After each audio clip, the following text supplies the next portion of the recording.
So check this out. I want to start with this point first. Go This off, is bro. the main.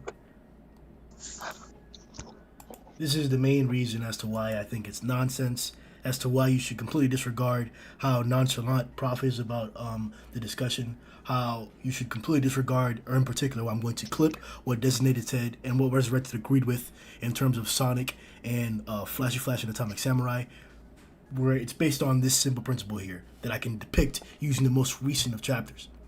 As you can see here throughout the entire exchange with Sonic and Flashy Flash, as we also saw with Hellfire and Gale Wind and Flashy Flash, and as we also saw at the extremes with Platinum Sperm, Garou, and Flashy Flash. The speed and the technique in which Flashy Flash uses to move his blade, its strongest capabilities. You've heard in this video for the past 2 hours and 17 minutes, these individuals depict and harp on the fact that Flashy Flash without his blade is at a different power level. Here, in these instances where I'm pointing it out, he has his blade with him the entire time. He's using his techniques that we hadn't seen before. In the most recent fight with Flashy Flash and Sonic, we saw him spinning his blade around in a method that we had never seen before. We had never seen him do that in the Platinum fight or in the Hellfire and Galewind fight. In the Flashy Fish, he did it mid-air. A different instance from what we had seen before, and he varies how he fights. He uses different techniques. In the first fight that we got with Hellfire and Galewind, we had seen him use the heavy Flashy Slash. We've never seen that before, so he does have a wide range of capabilities that he's employing here, especially with his blade. I'm pointing these things out to show you how Flashy Flash fights. This is how he moves his blade around. This is how he chooses to attack. He employs exceptional movement speed and blitzing to get behind individuals or to attack them frontally, and then uses his blade, his swordsmanship, in order to deliver finishing blows, if not straight single killing blows with his slashes. We saw that at the end of the Hellfire and Galewind fight. We saw that whenever he had to abandon his blade, he went to his Flashy Fist, which once again couldn't be a killing blow. I'm trying to emphasize what he does and how he fights. In particular, because Atomic Samurai moves his blade in a fashion and at a speed much greater, unimaginably greater than what Flashy Flash does. In every single panel here in the most recent fight, we're talking about a fight where Flashy Flash, there's no implication here that he's going his full power. You can even see in the panels on screen where he's kind of casual when he's doing, his expression is casual when he's doing the whole moving his blade around like that, depicting how he uses his blade. I'm trying to point that out. And you see out here, right, the exchange. A slash, Sonic jumps up and dodges a slash. He slashes downward, Sonic blocks it by moving to the left.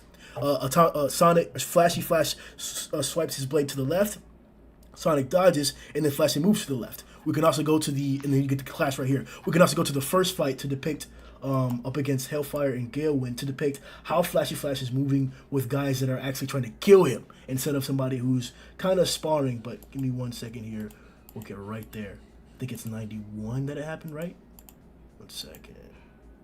I'm putting up these panels here to depict and show you on screen why these arguments are disingenuous, why these arguments disregard the reality of how these characters fight for a narrative that they've spelled out for you in this video for 2 hours and 19 minutes now. They've spelled it out to you that because Flashy Flash has encountered these individuals and has performed how he did in those fights, that he should now be stronger than Platinum Sperm, for example. That's what Marshall reiterated multiple times throughout the conversation, that he's not only as strong as Platinum Sperm, but reasonably, you could argue, and he actually believes that he can kill Platinum Sperm and is stronger than him. Let me get to the Flashy Flash height. I think is it number 2? I see Speedsters. That's what it's, Speedster. I want to depict more. I want to emphasize more and more and more how these ninjas fight with their blades. Their swordsmanship is the reason why they lose. It doesn't matter.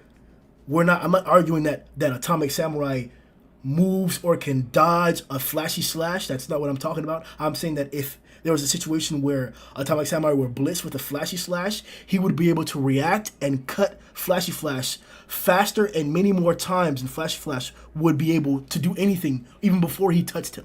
So in a Flashy Slash where he moves in a straight line from point A to B, and Atomic Samurai is in the middle of that point, and he slashes right through him, before he would get a chance to slash right through him, as he did to Hadagiri, but this person's moving at a much faster speed than Hadagiri is, he would cut him down probably into 600 pieces.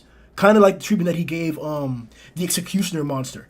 right before G5 showed up. That's the type of treatment that would happen to Flashy Flash. Not because he moves faster than Flashy, not because he has like fancier moves or has more power than Flashy. That's none of that. Even though that's behind him, I can also prove to you and show you panels of the power that Atomic Samurai has with his blade, in particular with the Sun Blade as he cut through that Spirit Bomb that Holmes brought up, or the blast that Jet Roshi threw out at him whenever they jumped out from the top of the building. He cut it in half. We saw 4 explosions in the background. They were multiple hundreds of meters in the air, and we saw how high those explosions were. These are depictions of how strong Atomic Samurai's power is with his blade. So coupled with the speed, or it's better to use the word agility, the agility of how fast he moves his blade, this is why there isn't very many people in the series that are not Blast, Empty Void, Cosmic Garou, Saitama.